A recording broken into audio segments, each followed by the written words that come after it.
Bismillahirrahmanirrahim. Assalamualaikum warahmatullahi wabarakatuh. Kembali bergabung di Majelis Yas'alunaka Islam Solusi Kehidupan bersama Syekhuna Syekh Surahman Hidayat. Yang mana kali ini kita beralih ke permasalahan fikih keluarga. Pertanyaan yang pertama datang dari Tiasmi.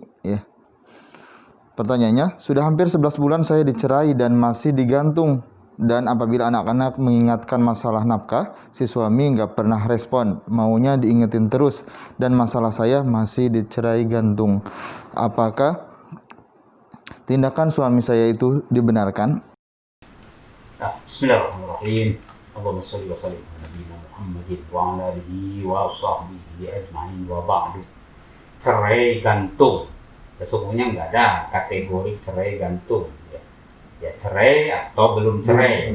Jadi cerai dengan redaksi yang sharih atau cerai dengan kata-kata yang tidak sharih. Ya tidak sharih itu mungkin ini, mungkin itu maknanya kan. Paling itu dalam fikih itu yang dimaksud gantung ini.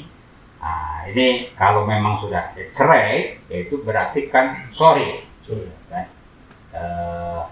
Mungkin yang dimaksud itu mu'allaq. Kamu saya cerai kalau begitu ya. Kalau corona misalnya landai, begitu kan? Ini coronanya belum landai, berarti belum cerai. Mungkin begitu. Jadi tolak mu'allaq. Ya. Dalam hal ini dia tidak memberikan nafkah, karena tidak memberikan nafkah mungkin jadi merasa digantung istrinya. Jadi ada dua hal di sini. Cerai yang mu'allaq kalau itu maknanya, atau kata cerai yang kinayah yang tidak sharih. Lalu selama ini juga tidak bayar nafkah kan. Kalau nafkah kan berarti belum cerai. Iya, tapi kalau sudah cerai ya bukan nafkah kan, tapi mut'ah dan sakan. Nah ini seorang yang dicerai, iya kan statusnya dia masih terikat dalam nikah, maka masih punya hak gitu ya. Mut'ah, iya kalau ada anak tentu saja kan tidak harus menjadi beban mantan istri, yaitu tentu nafkahnya kepada mantan suami, ya kan. Itu kalau tapi kalau belum cerai tetap nafkahnya penuh, ya kan. Kalau cerai tadi nafkahnya terkait mut'ah itu untuk keperluan ya nafkah selama masa iddah gitu kan. Nah, ini jadi pertanyaan itu belum tuntas, ya kan? Ya. Kalau menggantung itu berarti dari sisi redaksi itu harus diposisikan maksudnya apa? Cerai. Ya, kalau cerai jadi cerai jatuh, ya kan? Kalau dikaitkan dengan sebuah peristiwa dan peristiwa yang terjadi, ya jadi juga cerai gitu kan. Digantungkan nanti kalau datang hujan atau musim hujan jadi cerai ya. Jadi hujannya kan jadi gitu kan. Ya, itu. Jadi ada hal nafkah itu tentu harus dibayarkan.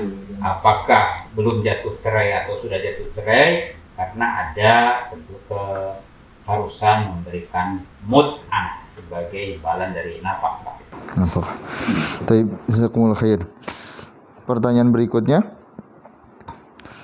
saya mau tanya apakah saya boleh meminjam uang orang tua untuk membayar hutang suami, sedangkan uang tersebut adalah untuk membayar hutang orang tua yang diamanahi oleh kakak-kakak saya.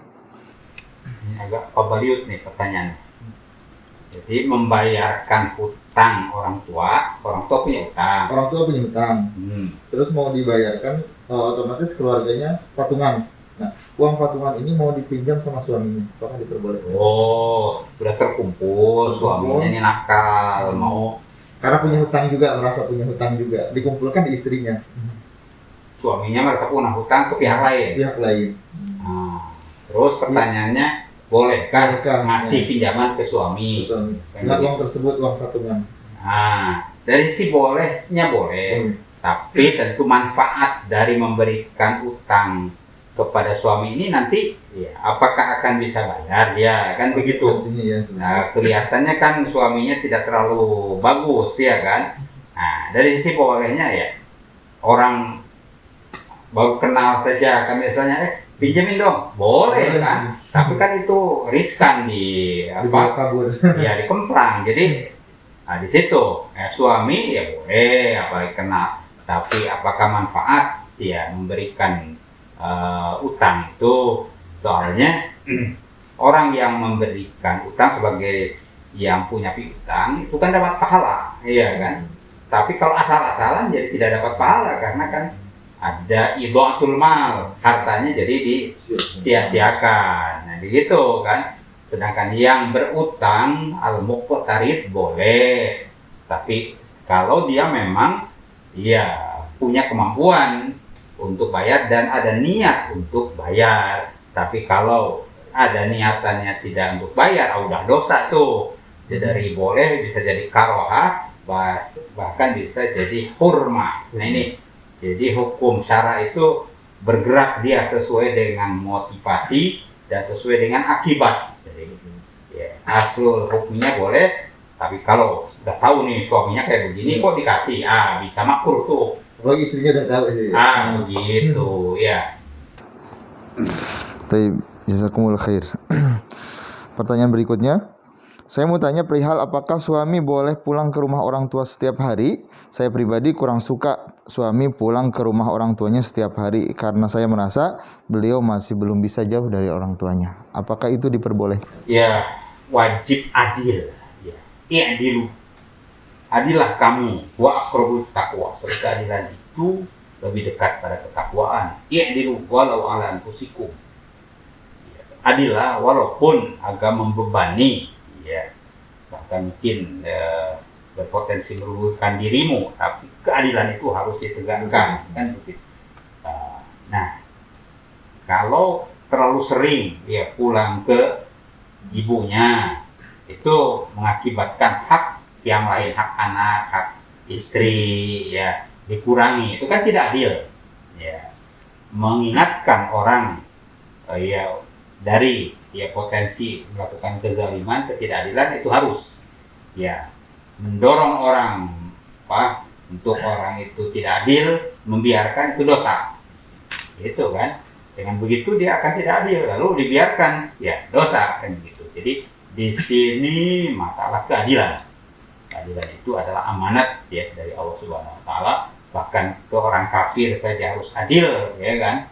Nah, ini apalagi kepada keluarga sendiri, ke istri, ke anak, ya itu tentu ya harus dicegah gitu kan. Kalau tidak mampu oleh dirinya, oleh orang lain yang lebih didengar, ya kan, omongannya mungkin ya ustadz atau orang tua atau siapapun kan begitu. Tapi ya kafur zulmi itu mencegah, menolak orang dari kezaliman harus dilakukan. Jazakumullah khair. Pertanyaan berikutnya datang dari Ibu Ria asal Bandung. Ya. Suami membuat surat pernyataan di atas materai memberikan rumah kepada istrinya. Apakah sah secara agama Islam dan secara hukum? Dan apakah ini hibah atau hadiah? Seperti itu. Ya, pertama hubungan si suami dengan rumah itu, ya kan? Apakah sebagai ma'al malik sahibul milkiyah ya secara penuh? Apakah rumah itu milik suaminya secara penuh atau dibagi? Ya kan bisa saja bukan milik dia secara penuh, terbagi gitu kepemilikannya. Nah, itu dulu didudukkan. Kalau seseorang itu memiliki satu objek kepemilikan, dia punya hurriyatut tasarruf, kebebasan untuk melakukan perbuatan hukum. Di antara perbuatan hukum itu menjual dengan imbalan atau memberikan, itu kan tanpa imbalan, atau ya memeliharanya, ya itu. Di sini poinnya kan memberikan. Berarti kan melepas haknya tanpa imbalan. Nah, kalau memang itu ya kepemilikannya penuh, tidak perlu pakai materai, ya kan? Ya. Dengan ucapan saja dan ada saksi itu sudah lepas, apalagi pakai materai, kan begitu. Itu lepas, kan begitu. Statusnya hibah, hadiah. Nah, kalau tidak ada redaksi apakah ini hibah atau hadiah? Kalau hadiah itu karena sesuatu prestasi. Kalau ini diberikan saja tanpa Cuma ada hibah. kaitan dengan prestasi, kan? Nah, jatuhnya itu hibah. Hibah. Iya kan. Jadi ada hibah, ada sodako, ada hadiah kan begitu. Sama-sama melepaskan hak. Kalau sodako itu ada niatan ibadah, takarub kepada Allah walaupun diberikannya kepada manusia, tapi mengharapkan ridho Allah nih, saya kasihkan ke dia, dikasihan nih anak yatim atau apa kan begitu ya. Nah itu sodako. Ya, kalau hadiah tadi ada prestasi, nah dia untuk memberikan sebuah apresiasi dan insentif, ya itu hadiah. Kalau pas begitu saja tanpa catatan itu jatuhnya apa? Hibah. Hibah. Ya, hibah. Pertanyaan berikutnya datang dari Ibu Widya asal Bandung, ya, terkait masalah zina, ya.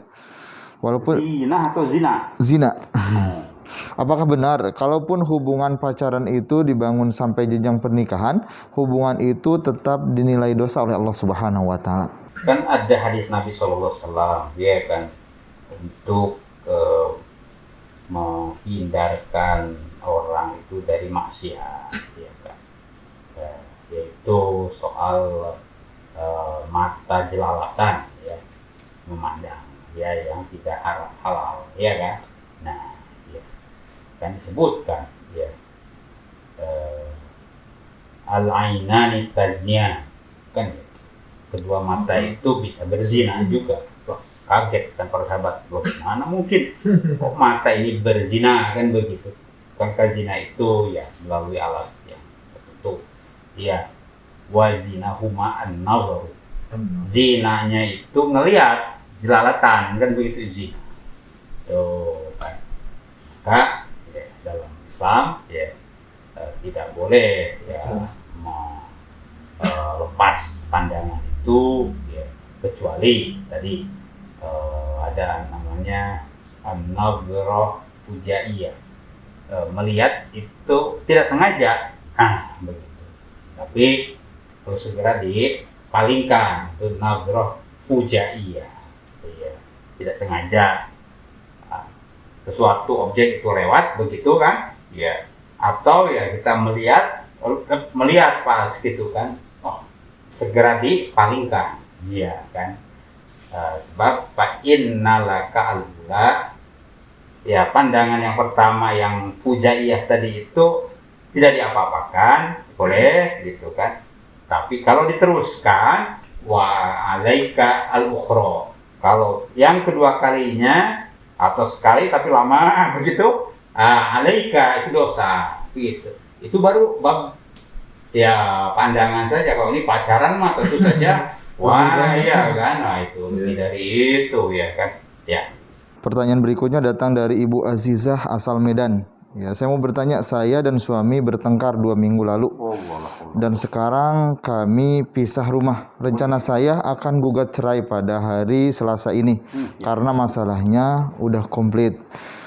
Dan ibu saya tidak mengizinkan karena tidak tahu permasalahannya.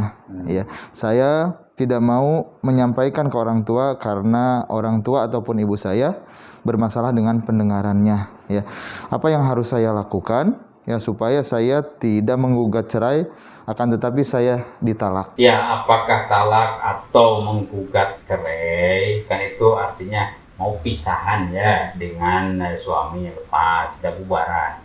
Nah, itu tentu akan berakibat, ya, berakibat pada anak-anak, berakibat pada putusnya silaturahim, ya kan, berakibat ya banyak lah. Oleh karenanya dalam Islam itu ada tahapan sebelum ujungnya cerai, walaupun itu harus dilakukan, ya kan, ada tentu saja musyawarah, ya, utuslah dari pihak kita, ya si A, dari pihak suami si B, coba ya dibedah apa sih masalahnya, kan begitu. Mungkin kalau langsung suami istri kurang terbuka, masing-masing bertahan bahwa dialah yang benar, kan begitulah ya. Egoismenya muncul, ya udah, namanya ada wakil, nah yang bisa lebih jernih, lebih objektif, begini. Nah, kalau rekomendasi dari para wakil ini disebutnya itu mediator atau al-hakamain, ya kan, arbitrase, ya menyarankan apa rekomendasinya. Nah, tentu saja lebih jernih, lebih bagus lah. Mungkin saja rekomendasinya sudah ini parah memang udah cerai saja, mungkin, tapi mungkin belum itu, tapi apa kan begitu. Jadi tidak langsung ke situ, ya ada tahapan namanya arbitrase, ya memutus orang, ya kepercayaan untuk tobat. Ya. Jadi harus ada keterbukaan. Ya, ketika sebelum nikah saja saling terbuka kan, saling komunikasi. Jadi ya jangan karena masalah, ya sesuatu masalah kemudian rumah tangga ini ya mau dibakar, dihancurkan, kan nggak begitu kan begitu. Jadi tahapannya tidak langsung ke situ, ya, tapi tadi arbitrase dulu, ya. Nah, kalaupun nanti apa rekomendasinya, tentu para pihak ini akan memberikan tahapan, oh berikutnya ini, mungkin juga sampai ke khulu, yaitu cerai tebus, mungkin juga. Mungkin ya tidak sampai khulu juga, ya udahlah didorong saja suaminya supaya menceraikan, bisa juga kan gitu. Jadi sukseskan itu langkah arbitrase yang efektif itu. Pertanyaan berikutnya, ada 2 pertanyaan ya. Saya mau bertanya tentang seorang suami yang apabila dia berbicara dengan teman sekantornya, teman kerjanya sangat lemah lembut ataupun sopan. Tapi ketika berbicara dengan istri sangat kasar dan tidak sopan. Bagaimana hukum seperti itu? Dan yang kedua, seorang suami yang membaca Al-Qur'an itu selalu salah ya. Dan apabila dibenarkan oleh istrinya selalu tidak menerima. Ya, apakah istrinya itu berdosa? Ya, di kasus pertama itu kan berarti lagi-lagi ada ketidakadilan, ya, soal akhlak, ya. Ke teman kerja itu lembut-lembut kan begitu ya, padahal itu orang lain. Ke istri, ke ibu anak-anaknya tidak lembut, itu kan nggak adil tuh, ya jelas dosa itu. Ya. Ketika berlembut-lembut kepada orang lain, itu saja sudah dosa. Lalu kasar ke istri, dosa lagi kan gitu, itu jelas. Ya itu harus diingatkan, apakah bisa langsung atau melalui yang lain, itu harus diingatkan. Ya. Sebab tentu saja kalau terus kan menumpuk dosa, kecil jadi menggunung, ya kan. Nah, itu. Yang kedua soal tadi Suaminya belum lancar. Oh iya. Itu peluang sesungguhnya. Pahala orang yang membaca Al-Quran ya masih gagap begitu, ya belum lancar, itu baginya bahkan lebih besar kan pahalanya, dapat bonus. Dia sudah membacanya saja sudah dapat pahala, lalu dia payah, bacanya payah. Nah, diganjar lagi kan. Jadi, begitu. Wah. Orang yang membantunya dapat pahala lagi, jadi harus berpikir positif. Memandang sesuatu itu jangan terus ya bosenan, ya harus berpikir positif. Ini peluang amal, begitu kan. Ada orang celaka, iya kan, ya, itu peluang amal juga kalau kita nolong. Ada orang yang memerlukan peluang juga, jadi marilah dalam hidup ini sesuatu itu dipandang positif. So, itu akan membuka pintu kebaikan. Tapi kalau sudah ditutup ini negatif, ya nggak jadi itu kebaikannya terbuka dan mengalir begitu. Ya, jadi pandanglah positif, itu ada peluang untuk pahala, ya kan. Kalau tidak sendirinya yang mengambil pahala itu kan bisa juga yang lain, begitu. Tapi dia karena menjadi perantara dapat juga, kan begitu. Wallah. Pertanyaan berikutnya datang dari Ibu Diah Epianti. Ya. Pernikahan zaman sekarang anak-anak nikah gak mau pakai hijab. Itu saat walimatul urs ya. Sementara orang tua ingin dipisah tamu undangan ikhwan dan akhwat. Gimana menurut Islam permasalahan seperti itu? Ya, sesungguhnya kan tidak menjadi syarat ya. Dihijab secara fisik itu pakai kain lah atau apa, ya kan. Yang harus itu kan menjaga aurat, ya, baik aurat pandangan ataupun aurat yang lainnya. Nah, caranya yaitu salah satunya adalah dihijab. Salah satunya lagi mulai sekarang itu kalau physical distancing, bisa juga kan, ruangannya dipisah kan. Jadi banyak cara yang ya aman dari fitnah, kan itu aman dari fitnah, ikhtilat, fitnah macam-macam kan begitu ya. Nah, salah satunya kalau memunculkan sengketa antara anak dengan orang tua, sengketa itu nggak bagus kan. Syukur-syukur kalau ada yang menengahi, ya alhamdulillah. Tapi kalau terus berlarut ya kan, anaknya tidak pengen begitu ya, atau sebaliknya orang tuanya pengen, ya ini kan melukai ya hubungan baik antara anak dengan orang tua kan begitu. Ya, tentu menjaga, memelihara hubungan baik, silaturahim antara anak orang tua itu lebih wajib, ya kan. Nah, kalau gara-gara soal ini pasang pakai kain atau tidak, nah, akibatnya merusak silaturahmi, itu tidak, artinya tidak klop lah, ya. Harus menimbang, ya. Jadi tidak harus memaksakan satu cara, ya. Ada cara lain, yang penting tujuannya tercapai, yaitu amnul fitnah, ya, aman dari ya, fitnah, ya, begitu. Baik, jazakumul khair. Pertanyaan berikutnya datang dari Bapak Bayu asal Magelang. Ya. Kalau istri pulang ke rumah orang tua, apa suami mesti memberi nafkah, sedangkan sang istri tak mau diajak pulang? Dan kalau buat jajan anak masih saya kasih. Dan pertanyaan saya, apa saya berdosa, sedangkan saya belum resmi pisah? Mohon penjelasannya. Kalau pulang itu ya tanpa seizin, tanpa ridho suami, itu kan nusyuz. Nusyuz itu melakukan satu pelanggaran yang mengakibatkan hak ya suami dilanggar. Nusyuz.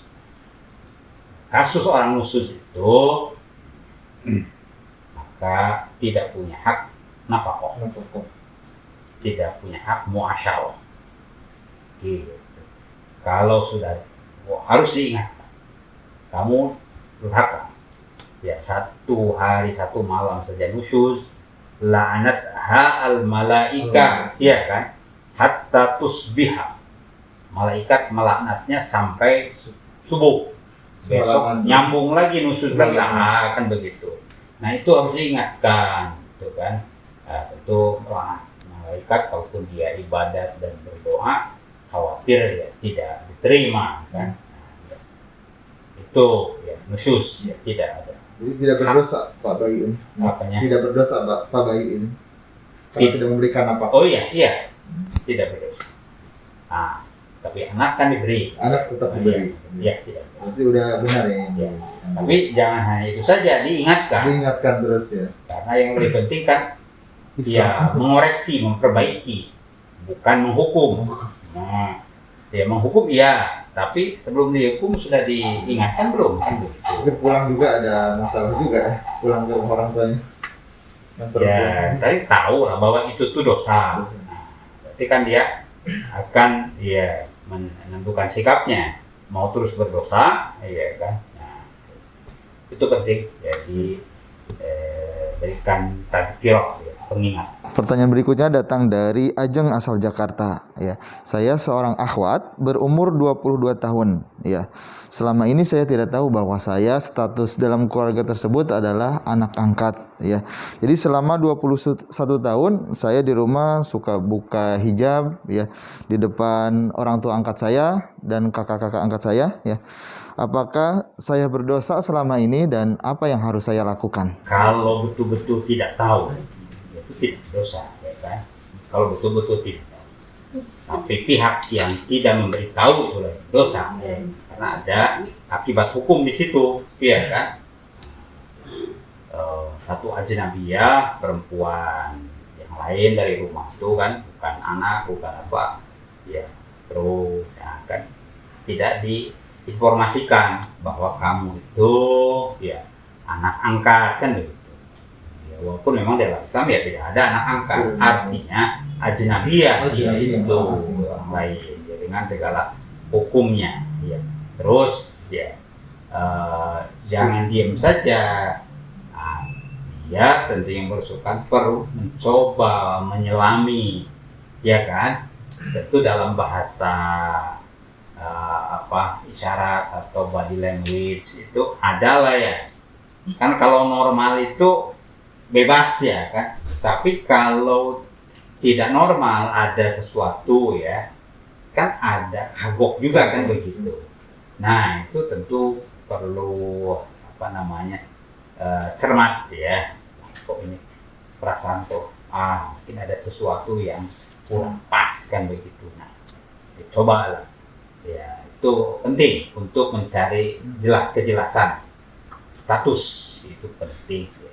Wow. Pemirsa yang berbahagia, alhamdulillah pertanyaan-pertanyaan terkait fikih keluarga telah dijawab oleh Syekhuna Syekh Surahman Hidayat. Untuk itu, untuk mengakhiri acara kita pada kesempatan kali ini, kami tutup dengan doa.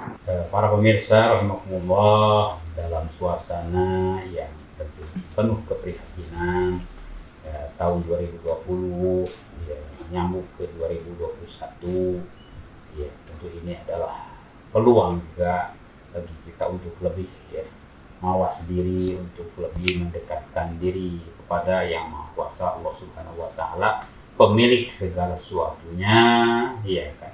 Oleh karenanya mudah-mudahan apa yang menimpa manusia khususnya yang muslimin ya di Indonesia dan luar Indonesia dengan kekuasaan Allah Subhanahu wa taala ya segera diakhiri ya. Kemudian tentu walaupun masih ada dampak dan bahayanya ya, dihindarkan dari orang-orang yang beriman khususnya begitu kan. Tidak berarti bahwa yang tidak beriman biar celaka, enggak ya kan. Sebab yang orang yang beriman kan tentu mereka lah yang akan lebih peduli ya kan, lebih peduli. Mudah-mudahan orang-orang yang soleh itu ya Allah lebih jaga ya, saudara-saudara kita. Jadi ada skala prioritas ya. Allahumma sholli wa sallim ala nabiyyina Muhammadin wa ala alihi wa sahbihi ajma'in. Amin ya Allah ya rabbal alamin. Allahumma ighfir lil muslimin wal muslimat wal mu'minin wal mu'minat al ahya'i minhum wal amwat innaka sami'un qaribun mujibud da'wati ya qadiyal hajat. Allahumma sallimna wal muslimin wa afina wal muslimin waqfina wa iyyahum min jami'i syarri masa'ibid dunya waddin wa jannibna wa iyyahum minal fitan ma dhahara minha wa ma batana ya rabbal alamin. Allahumma inna na'udzubika min jahdil bala wa darakis syaqqa wa su'il qada wa syamatatil a'da. Allahumma ya latif ya latif ya latif utuf bina fima jarat binal maqadir, utuf bina fima jarat binal maqadir. Allahumma inna na'udzubika min zawali ni'matik wa tahawwuli afiyatika wa fujaati niqmatika wa jami'i sakhatika ya rabbal alamin. Rabbana fil lana wa li walidayna warhamhuma kama rabbayana shighara. Rabbana atina fid dunya hasanah wa fil akhirati hasanah wa qina adzabannar. Wa sallallahu wasallam ala nabiyyina wa maulana Muhammadin wa ala alihi wa sahbihi ajma'in walhamdulillahi rabbil alamin.